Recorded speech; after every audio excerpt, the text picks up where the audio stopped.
네, 오늘은 여자 성욕에 대해서 알아보겠습니다. 성욕 많은 여자 특징, 성욕 많은 여자에 대한 오해, 그리고 똑똑한 여자가 개방적인가, 그리고 성욕 많은 여자 나이, 마지막으로 여자의 성욕을 자극시키는 법까지 알아볼 거예요.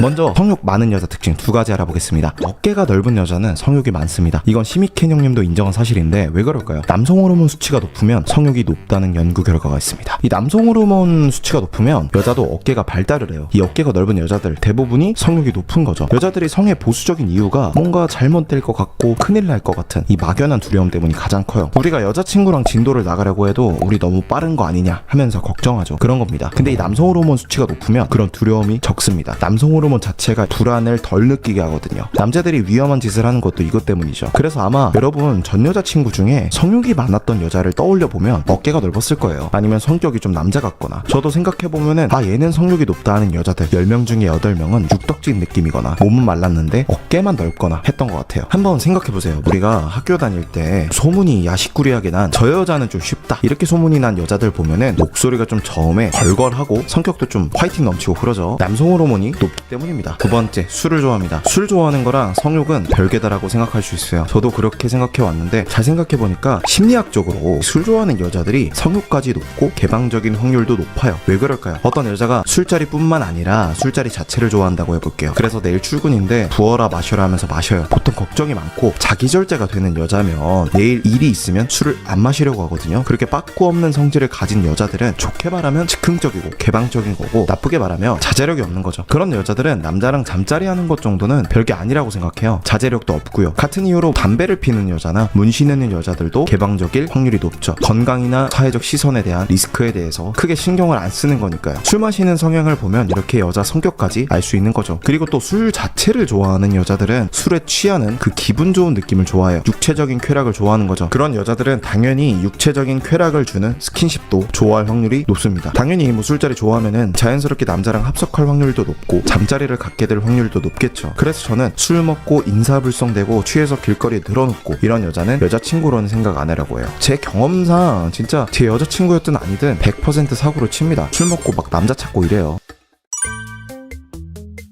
다음은 여자 성욕에 대한 오해입니다. 무슨 오해일까요? 성욕이 많으면 쉬운 여자라는 오해입니다. 남자분들이 이렇게 생각하더라고요. 성욕이 많으면 쉽다. 아닙니다. 성욕이랑 쉬운 거랑은 별개예요. 성욕이 많은 거는 말 그대로 자주 야한 생각이 든다. 자주 하고 싶다. 이런 거고 개방적이라는 거는 남자랑 잠자리를 하는 데 있어서 거부감이 크게 없는 오픈마인드를 말하는 거예요. 뭐 한 번 할 수 있지. 별거 있나? 이렇게 생각하는 거죠. 성욕이 많아도 나는 첫 만남에는 안 해. 이러면서 스킨십 하는 데 있어서 보수적일 수 있어요. 남자친구가 생겨야 스킨십을 많이 하는 타입이죠. 반대로 그닥 성욕이 없고 그닥 잠자리 할 때 좋아하지도 않은데 개방적일 수는 있어요. 그냥 남자친구가 하자고 해서 의리로 하는 경우도 있고 그렇게 좋진 않은데 남자들이 하자고 하면 오케이 하는 경우도 있고요. 성욕 많은 여자는 오히려 어렵습니다. 왜 성욕 많은 여자는 어려울까요? 첫 번째로 기가 셉니다. 남성 호르몬이 많은 여자들은 기가 세요. 이런 여자들과 스킨십을 하려면 적어도 편한 사이는 돼야 하거든요. 여러분이 기가 세서 찍어 누르진 못해도 기죽어서 찐따처럼 있으면 안 됩니다. 근데 이런 여자들 앞에서 쫄기가 쉬워요. 두 번째로 성욕이 높은 여자들은 보통 남자 보는 눈이 깐깐합니다. 성격도 개방적이고 털털하고 노빠꾸다 보니까 이미 남자 경험이 많고 파트너가 있던 적도 많을 겁니다. 그래서 남자라는 존재가 너무 익숙하고 편하고 어떻게 보면 만날 거 다 만나봐서 질리는 경지까지 오른 여자들이 많습니다. 세 번째, 성욕이 많고 심지어 개방적인 여자, 즉 그냥 쉬운 여자도 좋은 밤을 보내기가 쉽지 않습니다. 왜 그럴까요? 여러분 앞에만 있으면 쉽게 스킨십을 허락해줄 여자가 세상에 많지만 여러분 앞에 데려오기가 쉽지 않아요. 쉬워 보이는 사람은 다른 남자들도 다 알아채고 빨리 낚아채가기 때문이에요. 한 연구에 따르면 학벌이 좋은 여자일수록 개방적이라는 말이 있습니다. 여자가 개방적이려면 방어 기제가 적어야 돼요. 보통 여자들 보면 자꾸 남자를 테스트하려고 합니다. 나를 쉽게 보는 거야? 이러려고 나 만나는 거야? 이런 말을 하면서 남자를 짜증나게 하죠. 이런 방어 기제가 적은 여자들이 개방적이라고 볼 수 있습니다. 아무리 성욕이 높고 들끓어도 자존감이 낮고 방어 기제가 높으면 스킨십 하기가 어려워요. 저는 오히려 똑똑하고 성격에 모난 데 없는 여자들, 자존감이 높은 여자들이 개방적인 경우를 많이 봤어요. 반대로 좀 무시당하는 거에 예민한 여자들이 보수적인 경우를 많이 봤습니다. 물론 무조건 똑똑하다고 개방적인 건 아니지만요. 여자는 언제 성욕이 많을까요? 딱 두 부류로 나뉘어요. 남성 호르몬 많은 여자들 있죠. 보통 노는 거 좋아하는 여자들 말입니다. 그런 여자들은 20대 초반이 전성기입니다. 남자랑 비슷해요. 남자도 20대 초반이 전성기죠. 남성 호르몬이 많은 그런 여자들이 20대 후반쯤 돼서 대화를 해보면 나 왜 이렇게 성욕이 줄었지? 이런 남자 같은 말을 합니다. 반면에 평범한 여자분들은 30대가 막 돼서 성욕이 끓어오르는 분들이 있어요. 20대 중후반에 연락했던 여자가 갑자기 30대 돼서 연락 오는 경우 엄청 많아요. 저도 어렸을 때 알던 누나가 있었는데 집에 데려가서 거의 다 성공했었는데 제가 그때 서툴기도 해서 아무것도 못한 경험이 있었거든요. 그리고 연락도 끊겼죠. 근데 그 누나가 30대 초반이 되니까 연락이 와요. 뭐 하자는 건가 싶었죠. 근데 결국 만나서 제가 잡아먹혔습니다. 그래서 솔직하게 누나 그때는 뭐 그렇게 안 해주더니 왜 지금 와서 이러냐, 누나도 30대 돼서 성욕 오른 거냐 장난치니까 자기도 모르겠는데 맞는 것 같다 하더라고요. 이런 재밌는 경험도 있었습니다. 여러분들도 만약에 20대 중반 여자랑 잘 되고 있었는데 실패하면은 몇 년만 기다려보세요. 거짓말처럼 잘 될 수도 있습니다. 여자 성욕을 자극하는 방법 두 가지 알아볼게요. 첫 번째, 로맨스를 느끼게 해야 됩니다. 아무리 여자가 개방적이고 성욕이 많아도 로맨스가 없으면 잘 안 하려고 해요. 이게 무슨 말이냐면 적어도 여자한테 꽁냥꽁냥한 기분은 느끼게 그 순간만큼은 연애 느낌을 느끼게 해줘야 된다는 거죠. 여자가 아무리 개방적이고 성욕이 높아도 자기를 여자로 보고 소중하게 안 대해주면 잘 안 하려고 해요. 이거는 여자의 본능이라 어쩔 수가 없습니다. 제가 주기적으로 만나는 파트너 비슷한 여자애가 있는데 얘도 그동안 10번은 넘게 만나서 했던 친구거든요. 근데 이 친구는 술에 취하면은 막 먼저 보면은 뭐 오빠를 덮칠 거다 이러는데 술이 안 취한 맨정신인 상태에서는 되게 보수적인 척을 하고 데이트를 안 하고 스킨십만 하려고 하면 또 싫어하더라고요. 그러면서 남자들이 나를 되게 술집 여자처럼 대한다, 나를 쉽게 본다, 이런 얘기를 합니다. 그러니까 좀 제가 참 마음에 들어하는 친구지만 내로남불이 심하고 좀 멍청한 것 같아요. 그렇게 데이트하고 싶어 하면서도 막상 연애는 안 하려고 하거든요. 그러니까 여러분도 어떤 여자랑 라면 먹고 갈래 하고 싶으면은 그날만은 사귀는 느낌을 주는 게 쉬워요. 아시겠죠? 두 번째, 분위기를 만들어야 돼요. 남자랑 여자랑 성욕이 생기는 메커니즘이 좀 달라요. 남자는 시각적으로 뭔가 자극이 딱 되면 성욕이 딱 오거든요. 그래서 포르노나 인스타그램 야한 사진들에 약한 거죠. 근데 여자는 분위기에 약합니다. 예를 들어서 편안한 분위기, 아니면 남자가 사랑한다, 예쁘다 라는 말을 해줬을 때 성욕을 느낍니다. 분위기를 만들어줘야 돼요. 구체적으로 말하자면 일단 술을 좀 곁들이세요. 이 술이 분위기를 만드는데 가장 좋습니다. 여자인 지인들이랑 얘기를 하다 보면 성적인 얘기도 자주 해요. 자기가 어쩌다가 아는 오빠랑 잤다 하는 얘기들 들어보면 열에 9은 술 먹다가 그런 거예요. 그런 얘기하면서 이제 술이 문제다 이러죠. 여자랑 그런 문제를 만들고 싶으면 술을 마셔야 돼요. 분위기 만드는 법. 두 번째, 둘만의 장소로 가야 됩니다. 공공장소에서 여자친구랑 뽀뽀하려고 하면은 남들이 보면 어떡해 막 이러죠. 그 얘기가 안 나오게 해야 됩니다. 남들이 안 보는 데로 가야 돼요. 차 안도 좋고 코인 노래방 구석자리도 좋고 어디 건물 계단도 좋고요. 가장 좋은 거는 각자의 집이죠. 모든 역사는 집에서 술 한잔 하다 갈까 하다가 만들어지는 거예요. 방금 말했던 이제 제 여자 지인들도 보면은 술을 누구네 집에서 다 같이 먹다 그 오빠 빼고 사람들이 집에 가서 어떻게 됐다, 이런 스토리입니다. 술 그리고 둘만의 장소, 이 두 가지를 기억하셔야 돼요. 그리고 심리적으로 소중이랑 가깝기 때문에 도파민이 터져 나옵니다. 근데 성적으로 예민함을 느끼는 신경은 걸 느끼는 신경입니다. 여자가 스킨십을 하고 싶은 분위기를 만드는 방법입니다. 우선 촉각적으로 예민한 분위기를 만드셔야 돼요. 여자들이 좋아하는 스킨십을 알아보기 전에 어떤 신체 부위가 예민한지 공통적인 특징을 알아볼게요. 그냥 어디가 예민합니다 라고만 말하면 금방 까먹지만 왜 예민한지 알게 되면 오랫동안 기억에 남을 뿐더러 그 원리를 활용해서 제대로 스킨십할 수 있거든요. 일단 신경이 많은 부위입니다. 이거는 호문쿨루스라는 신경이 밀집된 비율로 사람의 몸을 만드는 거예요. 손에 신경이 가장 많아서 손이 제일 크고 입술이랑 혀에도 신경이 많아서 크게 보이죠. 그래서 남녀끼리 제일 많이 하는 스킨십이 신경이 제일 많은 손을 잡거나 키스를 하는 겁니다. 신경이 제일 많으니까 신경이 자극되고 도파민이 나오는 거죠. 손, 입술, 혀, 얼굴 이런 곳들입니다. 다음으로는 피부가 얇은 부위도 예민한데요. 목이나 귀, 남자의 소중이도 피부가 얇아서 촉각이 예민하게 느껴지는 거죠. 등 같은 경우에도 예민하게 느끼는 여자들이 많아요. 일단 등은 사각지대에 있다 보니까 예민하게 발달해 있다는 설도 있고 척추 쪽이죠. 그래서 중추신경이 지나가는 부근이라 성감대인 경우도 많아요. 또 쇄골 같은 경우도 심장과 가까워서 혈관이 많고 피부가 얇아서 예민합니다. 또 다음은 손목입니다. 손은 신경이 많지만 피부가 두꺼운 편이고 자주 이것저것 만지는 부위라 막 예민하다라고 느끼기가 힘든데 손목 같은 경우에는 남이 만지는 경우가 잘 없거든요. 그래서 손을 잡는 것보다 손목을 가끔씩 잡아주는 게 중요합니다. 예민한 부위는 알겠고, 그래서 성적으로 예민한 부위는 어디임? 성적으로 예민한 부위는 앞에서 말했던 신경이 많고 피부가 얇고 이런 것도 당연히 중요하고 심리적인 부분이 중요합니다. 그게 무슨 말임? 우리 뇌에서 이 부분을 성적인 것으로 해석해야 돼요. 그래서 지금 말씀드릴 신체 부위도 중요하고 이따 말씀드릴 어떤 분위기를 만드느냐도 중요합니다. 먼저 목하고 귀입니다. 신경도 많이 분포돼 있고 피부도 얇아요. 근데 특히 목은 급소고 귀는 소리를 예민하게 듣는 곳이죠. 우리 머릿속에서 친밀감과 애정의 표시 그리고 뭔가 민감하게 해석하는 곳이라 이곳이 예민한 여자들이 많아요. 사실 우리가 낯선 사람이나 경계하는 사람에게 귀나 목을 가까이 하게 하거나 터치하게 하는 일이 없기 때문에 더욱 예민한 거죠. 그 다음으로는 허벅지 안쪽입니다. 이쪽도 피부가 얇고 부드럽죠. 그리고 심리적으로 소중이랑 가깝기 때문에 도파민이 터져나옵니다. 이 도파민은 이따가도 말씀드릴 거지만 일반적으로 행복 호르몬이라고 불리지만 기대감 호르몬이라고 봐도 되거든요. 왠지 여기를 터치하면 다음에 무슨 일이 일어날 것만 같은 그런 기분을 들게 한다는 겁니다. 첫 번째로 엉덩이입니다. 일단 이곳은 피부가 두껍고 근육도 많고 신경이 그닥 많지 않습니다. 대신 이런 부위는 압력에 예민해요. 그게 무슨 말임? 여러분이 뭐 꽉 움켜잡는다든지 압력을 줘야 그때서야 예민하게 느껴진다는 거예요. 두 번째는 다리입니다. 다리도 신경들이 많이 없고 워낙 두꺼운 살이 많아서 예민하지 않은 경우가 많아요. 다리 좋아하는 사람도 있다던데. 이것도 어떻게 하냐에 따라 달라요. 여러분이 만약에 여러분 여자친구의 다리를 쓱 훑는다고 했을 때 피부가 얇은 부위를 공략하면 됩니다. 우선 종아리같이 피부도 두껍고 근육이 많은 부위는 피해야 됩니다. 우선 발바닥 그리고 발목 그리고 무릎 뒤쪽에 접히는 부분 있죠. 그 다음으로 허벅지 안쪽까지가 예민한 부위입니다. 다리를 공략하려면 그런 부위를 공략하면 되겠네. 다음으로 예민하지 않은 부위는 어깨입니다. 우리가 연인 사이에서 어깨 동무도 하고 하지만 근육이 위주가 되는 부위라 생각보다 어깨가 예민하지 않아요. 그래서 차라리 어깨 근처에서는 쇄골이나 목, 어깨 뒤에 있는 견갑골 쪽, 쇄골 살짝 아래에 있는 윗가슴 쪽이 더 예민하다고 볼 수 있습니다. 오늘 날이다 하면 그곳을 은근슬쩍. 네, 그렇죠. 앞에서 성적으로 예민한 부위는 부위 자체도 중요하지만 어떻게 하냐가 중요하다고 했죠. 부드럽게 만지면 되는 거 아님?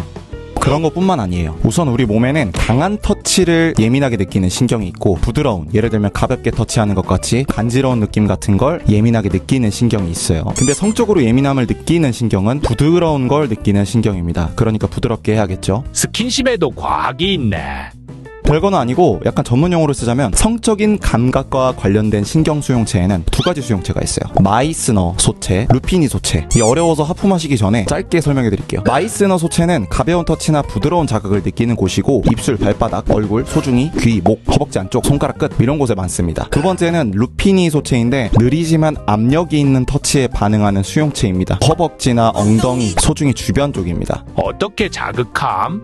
사실 보시면 아시겠지만 대부분 마이스너 소체, 즉 가벼운 터치, 빠른 자극에 예민한 곳이 많아요. 그래서 먼저 이런 곳을 자극하는 법을 알아보자면 첫 번째로 리듬감 있게 스치듯이 터치를 하면 좋습니다. 리듬감 있게?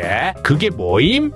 반복적으로 스치면 좋다는 거예요. 한 번 가볍게 스치는 게 아니라 반복적으로 몇 분 동안 스쳐야 한다는 거죠. 1초 간격으로 부드럽게 터치했다가 살짝 뗐다가를 반복해도 되고 왕복하듯 터치를 해도 됩니다. 다음은 부드러운 도구를 이용하는 거예요. 손보다 더 부드러운 깃털이나 실크 같은 것들이죠. 또 특이하게 마이너스 소체가 많은 부위, 즉 귀, 목, 소중이, 허벅지 안쪽 같은 부위는 진동에도 예민합니다. 자세한 방법은 너무 19금이라 말씀드리기 뭐하지만 대충 감이 오시죠? 그럼 다른 수용체는 어떻게 함?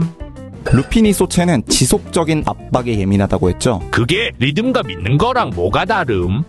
마사지로 치면은 리듬감 있는 거는 아로마 오일을 발라서 왔다 갔다 살짝 터치하는 거면은 루피니 소체는 지압하는 것처럼 부드럽게 꾹 누르는 겁니다. 엉덩이같이 피부가 두껍고 신경이 많지 않은 곳은 압력이 예민하다고 했죠. 이런 곳은 줬다 폈다 하는 게 아니라 지그시 몇십 초 동안 압박을 가해야 한다는 겁니다. 손바닥도 사실 꽤 피부가 두껍기 때문에 스치는 걸로는 자극이 잘 안 오죠. 그래서 꼭 잡고 있잖아요. 이 노래의 가사에서도 그렇고 손을 꼭 잡는다 이런 말을 쓰는 게 루피니 수용체의 원리 때문이죠. 님이 꽈임.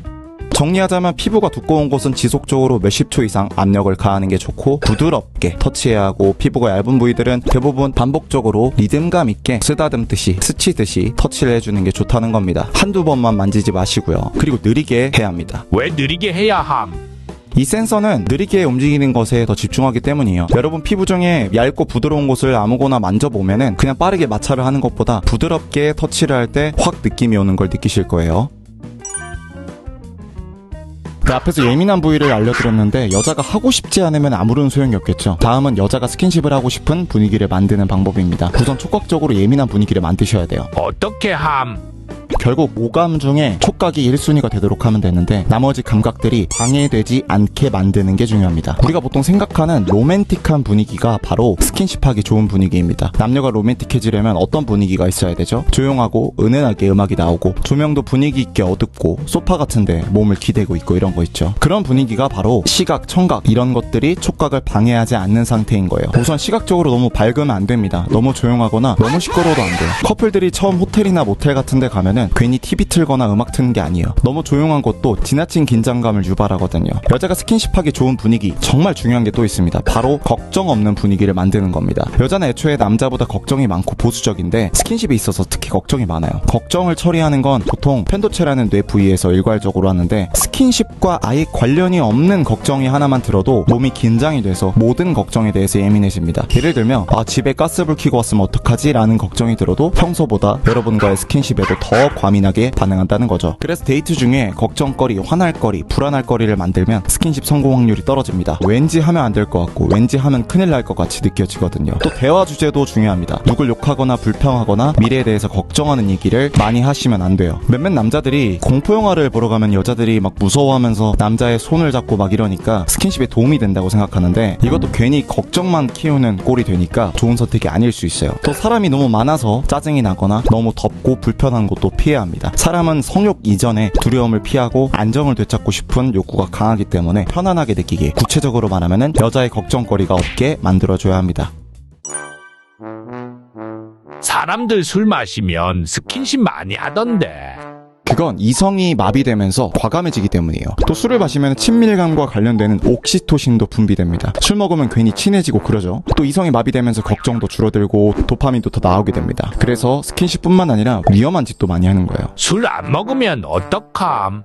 술을 안 먹어도 괜찮아요. 원리만 똑같이 이용하면 됩니다. 우선 사람을 과감하게 만들 수 있는 분위기를 만들면 좋겠죠. 과감한 분위기를 만들려면 첫 번째로 낯선 환경에 가면 됩니다. 외국에 가보신 분들은 알겠지만 외국에 가면 뭔가 한국에서 억제되어 있던 게 풀리는 느낌이에요. 장소도 바뀌고 한국 사람도 없고 잠깐 있다 갈 거니까 내 안에 있던 규칙, 규범 같은 것들이 없어지는 느낌을 받으셨을 거예요. 그래서 남자든 여자든 외국만 나가면은 한국보다 더 개방적이게 됩니다. 스킨십하러 외국까지 가야 함.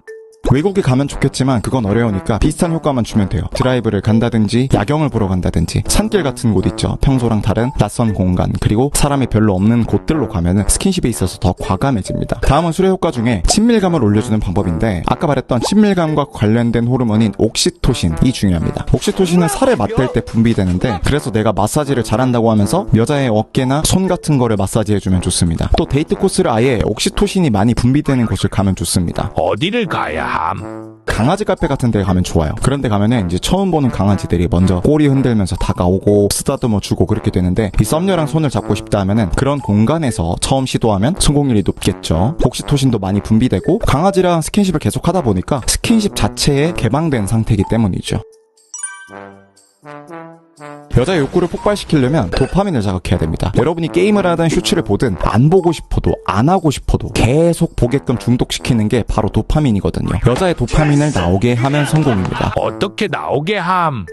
도파민은 예측이 안 될 때 나와요. 슈트도 다음엔 뭐 나오려나 하면서 보고 게임도 이거 깨면 어떻게 되려나 하는 재미로 하게 되죠. 도박처럼 성공할지 말지 모르는 그런 상황도 마찬가지입니다. 그래서 스킨십도 예측이 안 되게 해야 여자 뇌에서 도파민이 마구 분비됩니다. 만질 줄 알았는데 안 만진다. 안 만질 줄 알았는데 만진다. 이런 것들이죠. 그래서 뭐 눈으로 안 보이는 부위를 터치해서 예측이 안 되게 하거나 뭐 눈을 가리든 불을 끄든 해서 하는 방법이 있죠. 이것도 예측 못하게 하면서 도파민을 자극시키는 방법인데 여자의 선입견을 부셔야 돼요. 보통 남자들은 여자가 스킨십 1단계를 허락하면 어떻게든 빨리 진도를 나가려고 2단계, 3단계 불도저처럼 시도를 합니다. 그러면 남자 경험이 좀 있는 여자들에겐 다 예측이 가능한 뻔한 상황이에요. 그래서 여러분은 보통 남자처럼 하면은 성공률이 떨어집니다. 그러면 어떻게 함? 진도를 나가다가 마는 겁니다. 키스를 하더라도 보통 남자들처럼 막 침 바닥에 다 흘릴 때까지 하는 게 아니라 5초만 하다가 말든지 하는 거죠. 아이러니하게 여러분이 성욕을 자제하지 못하면 그 성욕은 채울 수 없게 되고 여러분이 성욕을 자제할 수 있게 되어야 그 성욕을 채울 수가 있어요. 자제하는 게 정말 중요합니다. 이 남자랑 언제든 스킨십 할 수 있겠다라는 확신을 갖게 하는 순간 여자한테 더 이상 도파민이 안 나오거든요. 여자가 더 이상 못할 수도 있겠다는 생각이 들게 해야 돼요. 의도적으로 오늘은 여기까지만 하자 라고 하면서 남자가 먼저 자제하면서 불확실성을 줘 저도 좋고요. 하다가 많은 것도 좋습니다. 사람들은 미완성된 것에 미치기 때문이에요. 넷플릭스 보다가 중요한 순간에 끊으면 미쳐버리겠죠. 그런 겁니다. 여기서 디테일한 팁이 있어요. 앞에서 말했던 것처럼 중단할 때는 이러면 안 되는데, 오늘 일찍 들어가야 하는데 같이 여러분이 먼저 안 될 것 같다 라고 말하면 좋아요. 도파민 시스템은 금지된 것에 대한 욕구에서 자극을 많이 받기 때문입니다. 유부남들을 좋아하는 여자들도 보면 결국 금지된 쾌락이기 때문에 미치는 거예요. 남자들도 하지 말라고 하면 하고 싶어서 미치는 것처럼, 안 되는 것처럼 보여주고 하게 해줬을 때 극한의 성취감을 얻는 겁니다. 여자가 개방적인지 아닌지 알기 위해서 여자랑 대화를 할 필요도, 만날 필요도 없습니다. 가장 쉽게 알 수 있는 방법이 있거든요. 바로 인스타를 보면 됩니다. 그래서 먼저 개방적인 여자 인스타 특징부터 알아보겠습니다. 진짜 인스타만 잘 봐도 여자들이 어떤 성격을 가졌는지, 어떤 남자를 좋아하는지, 만나서 얘기를 하면 어떤 주제로 얘기하면 쉬울지 알기가 쉽습니다. 왜 그런 거임? 왜냐하면 여자들이 인스타에 사진을 올릴 때에는 반드시 어떤 의도가 있고 본인의 성격이 묻어 나올 수밖에 없기 때문입니다. 특히 인스타그램 같은 사진 중심의 SNS는 카톡같이 친목 도모를 하는 용도랑 달리 남들 일상 구경이나 나를 보여주는 용도로 사용되죠. 즉 애초에 도파민을 채우기 위해 많이 사용됩니다. 그래서 우선 인스타를 많이 사용하면 사용할수록 도파민을 많이 추구한다는 거고, 그 여자는 개방적일 확률이 높은 겁니다. 그게 무슨 상관임? 개방적이라는 게 뭐예요? 새로운 남자든 새로운 자극이든 뭐든 긍정적으로 받아들이는 거죠. 도파민을 많이 추구할수록 새로운 자극이나 보상, 흥미로워 보이는 경험 등을 얻고 하려는 성격이 됩니다. 사진 자주 올리면 개방적인 거임. 네, 그렇긴 한데 어떤 사진을 올리는지 보면은 더 정확하게 파악할 수가 있습니다. 먼저 주저리 맨날 자기의 일거수일투족을 인스타그램에 올린다면 개방적일 확률이 매우 높아요. 개방적인 여자가 두 가지 유형이 있는데, 진짜 막 사람 좋고 인류애가 넘쳐서 모든 사람에 대해서 선입견 없이 애정을 줄 수 있는 사람, 그리고 나머지는 다른 사람들의 관심을 즐기는 사람 또는 갈구하는 사람입니다. 인스타 중독인 여자들은 주로 관심을 원하는 외향성 인간이에요. 이제 사람들과의 관계에서 도파민을 얻기 위해서 사용하는 거죠. 그러니까 일반적인 여자들보다 친해지기가 쉽습니다. 특히 지나칠 정도로 사진이나 스토리를 자주 올린다 싶으면은 사람들의 좋아요나 DM을 받고 싶은 약간 관심 결핍 상태인 거예요. 그런 관심들이 지속적으로 필요하고 못 받으면 불안한 그런 상태인 거죠. 그런 여자들이 주로 한 남자친구랑 오래 못 만난다든지, 남자친구가 있어도 다른 남자들한테 어장관리를 하는 경우가 많습니다. 왜냐하면 새로운 관심을 계속 갈구하기 때문이죠. 또 개방적인 여자인지 알 수 있는 방법은 취미가 자주 바뀌는지 보는 겁니다. 여자의 인스타 피드를 보면 쉬운데, 새로운 자극을 추구하는 사람들은 당연히 취미가 계속 바뀌겠죠. 몇 달 전에 테니스 치는 사진을 올렸다가 지금은 클라이밍 하는 사진을 올린다, 이런 것들입니다. 또 개방적인 여자들은 유행하는 거는 다 하려고 합니다. 유행 따라가는 거랑 개방적인 거랑 무슨 상관임? 아까 말했듯이 대부분의 개방적인 여자들의 유형은 다른 사람들의 관심, 인정을 바라는 유형이라고 했죠. 이런 여자들이 유행을 따라가는 심리를 알아야 돼요. 유행을 따라가는 여자들은 대부분 불안해서 그런 겁니다. 무슨 심리임? 이제 남들과 다르지 않다는 안도감을 느끼기 위해서 유행을 따라가는 거예요. 나 유행 따라가고 있는데 어때? 이런 마음으로 다른 사람들의 관심을 지속적으로 받고자 하는 욕구인 거죠. 왕따 당하기 싫은 겁니다. 마지막으로 간단한 것들을 몇 개 알려드릴게요. 우선 인스타그램 게시물을 올릴 때마다 해시태그를 여러 개 다는 여자들, 당연히 대부분 개방적입니다. 또 스토리에 무엇이든 물어보세요, 이런 것들을 자주 올리는 사람들도 사람들의 관심을 받고 싶어하는 성향인 거고, 드라마를 보고 나서 오늘 이거 본 사람, 이런 식으로 사람들과 자꾸 공감을 하고 싶어 한다면 개방적일 확률이 높습니다. 게임은 보통 남자들이 많이 하죠. 특히 롤, 오버워치, 서든 같은 경쟁 게임은 거의 다 남자들이 좋아합니다. 여자들은 시간 나면은 게임을 한다기보다는 카페 가서 수다 떨거나 넷플릭스를 보거나 하지 게임하는 사람이 많이 없어요. 왜 그럴까요? 그리고 게임이랑 개방적인 여자랑 뭔 상관일까요? 질문 하나 해보겠습니다. 게임하는 스트리머나 BJ들 중에 여자들을 한번 떠올려보세요. 어떤 이미지인가요? 일단 여성스럽다기보다는 대부분 털털하거나 욕도 좀 잘하고 좀 성격이 중성적인 그런 분들이 떠오를 겁니다. 보통의 여자들과는 조금 다르죠. 보통의 여자들은 경쟁을 안 좋아해요. 진화심리학적으로 여자는 사람과 잘 지내거나 자기 편을 만드는 게 중요하지, 남자들처럼 우두머리가 되려고 막 경쟁을 하거나 공격적일 필요가 없었어요. 남자들은 다른 남자들과 경쟁해서 우위에 서야 번식이나 생존 확률이 높아졌고 사냥을 했어야 하기 때문에 게임에 들어있는 경쟁적인 요소들을 좋아하게끔 진화를 한 거예요. 근데 여자가 게임을 좋아한다는 거는 평균 여자들보다 남성 호르몬이 많고 도파민이 많은 겁니다. 남성 호르몬이랑 뭔 상관? 남성 호르몬이 많으면 성욕도 많아지고 경쟁적이고 적극적으로 변합니다. 자신감도 높아지고 감성적인 성격도 평균적인 여자들보다 없어져서 우리가 봤을 때 쿨하고 털털해 보이는 거죠. 그래서 게임 BJ들은 직설적이고 재밌고 시청자들이 뭐라 해도 멘탈이 강한 거죠. 당연히 일반적인 여자보다는 덜 보수적일 수밖에 없어요. 다음은 개방적인 여자의 말투를 알아보겠습니다. 19금 얘기를 서슴없이 한다 이런 뻔한 거 말고 여러분이 잘 모르는 걸 알아볼게요. 첫 번째로 개방적인 여자들은 강조 표현을 자주 씁니다. 주목을 받기 위해서 강조된 표현을 사용하는 경우가 많아요. 강조 표현이 뭐임?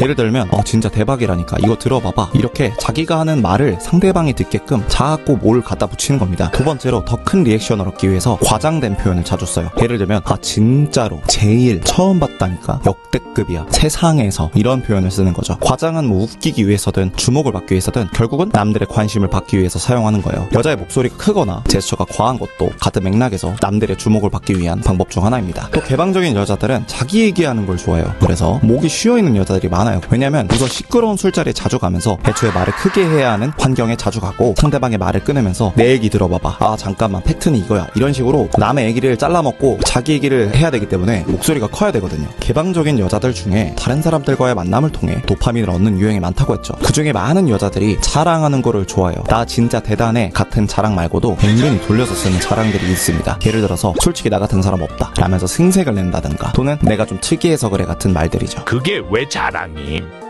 이렇게 특이하다고 강조하면서 자신을 특별한 자차원적인 엉뚱한 예술적인 사람처럼 보이게 하려는 것도 자기 과시의 하나입니다. 나는 다른 사람들과 다르다는 거를 보여주고 싶다는 거거든요. 비슷한 맥락으로는 인정욕구가 심한 개방적인 여자들은 남의 얘기를 하다가도 자기 얘기를 하려고 상대방의 말을 낚아채는 경향이 있어요. 상대방이 어제 본 영화에 대해서 얘기를 하는데 그 영화를 자기도 봤다면서 그날 무슨 일이 있었는지 자기 중심으로 대화를 이끄는 것처럼 말이죠. 이것도 관심을 받고 싶어 하기 때문입니다. 그리고 말을 할 때마다 자꾸 상대방의 동의를 구하는 것도 특징 중 하나입니다. 그게 뭐임?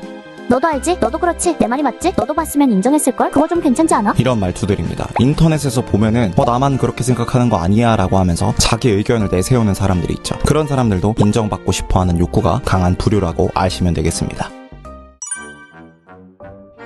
화류계 여자, 일명 술집 여자가 제일 많은 MBTI는 뭘까요? 제 친구가 술집 여자들은 다 개방적인 거냐, 막상 그런 쪽 일하는 여자들이 오히려 친해지기 힘들다 이런 얘기를 하길래 제가 분석해준 적이 있어요. 이 얘기를 듣더니 맞다 하면서 되게 감탄하더라고요. 그 얘기를 해드릴게요. 이걸 이해하면은 개방적인 여자가 어떤 유형인지 그리고 여자 자체에 대한 이해도가 금방 올라갈 겁니다. 사업하시는 분들을 만나다 보면은 유흥주점 같은 데를 많이 간 분들을 볼 수가 있는데 많은 분들이 공통적으로 얘기하는 게 술집 여자 유형 중에 제일 많은 게 ISTP라는 거예요. MBTI가 16가지 유형이죠. 그래서 하나의 MBTI 확률이 대략적으로 10%가 안 되는 건데 다들 말하는 게 체감상 적어도 30% 많으면 50%는 ISTP다 라고 하더라고요. 그리고 스트리머나 BJ 중에 좀 노출이 있는 방송을 하는 여자들 중에서도 ISTP들이 많아요. 근데 이상한 점이 있어요. 술집 여자라고 하면은 처음 본 남자한테 술 따라주고 애인처럼 애교 부리고 어떤 곳은 어느 정도 이상의 스킨십까지 하죠. 그러면 언뜻 보기에 개방적인 사람들이어야만 할 수 있다고 볼 수 있고 술집 여자라면 당연히 개방적이라고 볼 수 있습니다. 근데 ISTP는 개방적인 것과는 거리가 멀어요. 어떤 성격이길래 그럼? ISTP는 친구 같은 것도 잘 안 만들고 독립적인 걸로 유명합니다. 어떤 성격이냐면 혼자 있는 걸 좋아하고 말 많이 안 하고 독립적이고 누가 친해지려고 하면 부담스러워하는 성격이에요. 말 그대로 고양이 같은 성격이죠. 근데 대표적인 특징 중 하나가 실용주의자라는 거예요. 그게 뭐임?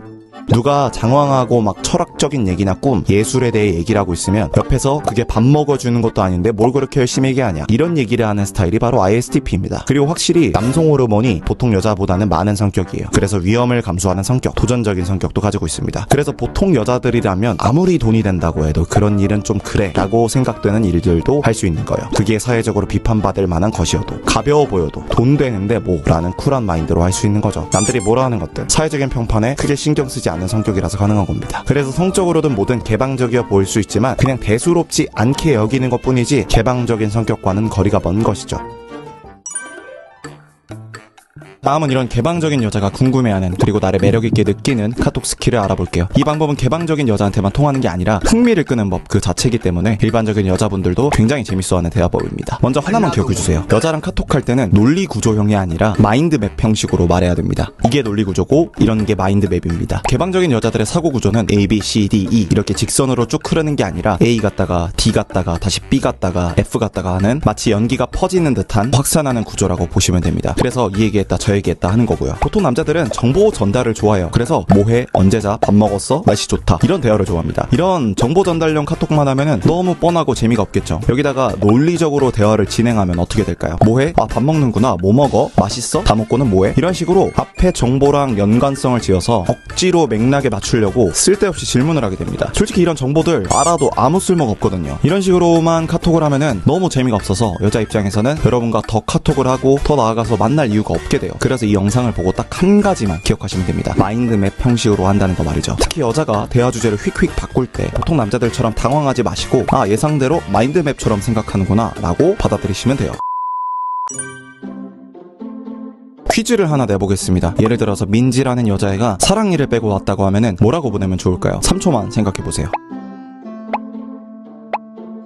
자, 보통 남자들은 여기서 두 가지로 나뉩니다. 첫 번째로 정보를 물어보겠죠. 많이 아파? 어땠어? 잘 다녀왔어? 이렇게 사실에 대해서 물어봅니다. 두 번째는 나는 다른 남자들과 다르게 걱정을 해줘야겠다 하면서 공감하는 착한 남자가 돼야지 하면서 걱정을 해줍니다. 많이 아프지? 유유. 몸 좀 괜찮아? 이렇게 말이죠. 이렇게 대부분의 보통 남자들은 정보 물어보기, 걱정해주기를 합니다. 사실 전 국민이 다 하는 방식이죠. 둘 다 재밌는 방식은 아니에요. 이렇게만 하면은 너무 뻔합니다. 조금 색다르게 해야겠다면은 관련된 짤을 보내면 좋습니다. 이런 짤은 사랑니를 뺐다는 것과 관련은 있지만 정보 전달도 아니고 논리적으로 이어지는 것도 아니죠. 이렇게 재밌거나 귀여운 짤을 보내고 걱정을 해주든 정보를 물어보든 하시면은 그냥 보내는 것보다 더 재밌고 색다르겠죠. 또 다른 예시, 여자가 술 먹고 있다고 해요. 그러면 이번에도 보통 남자들은 두 가지 유형으로 나뉩니다. 얼마나 마셨냐, 어디서 마시냐, 누구랑 마시냐, 뭐 소주 마시냐, 이렇게 알아도 아무 쓸모가 없는 질문을 한 다음에 또 논리적인 대화를 진행하면서 팩트 체크를 하거나, 두 번째로 공감 메타, 뭐 취했어, 속은 괜찮아, 재밌어, 이렇게 걱정 메타로 갑니다. 이런 경우에도 이렇게 보내는 것보다는 짤을 활용하면 좋겠죠. 만약에 여자가 전에 술 끊을 거야 라고 말했다면 카톡으로 이런 짤을 보내면서 거짓말쟁이 라고만 딱 보내면은 깔끔하고 재밌겠죠. 몇 병 마셨는지, 누구랑 먹는지가 뭐가 중요합니까? 재밌게 놀고 있는데 그런 카톡 보면은 귀찮아서 안 읽고 싶어져요. 그런 거 물어볼 바에 그냥 여자 술 먹는 동안 그냥 몇 시간 동안 카톡을 안 하는 게 더 나아요.